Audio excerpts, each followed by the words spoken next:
One of the most useful tools that you're going to have in your boat when you're out trolling is the Precision Trolling Data app. There's a lot of tools there to tell you how much line you have to let out to get these lures down to the certain depth where these fish are at. And when you get on the app, it's kind of daunting because there's a lot of data there. There's hardly a bait that's been out on the market that we haven't tested, whether it's just the crankbait itself or different weighted devices to get those lures down to depth.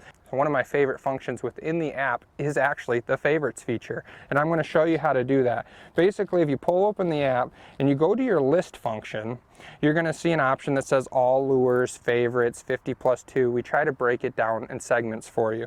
But when you go to all lures, and what you can do is if you go to that lure that maybe you love to fish, like the number 11 flicker minnow, you can see that I actually have a heart on mine already, but there's a little plus sign next to that number 11 flicker minnow. If I hit that plus sign, I've just added that lure to my favorite function.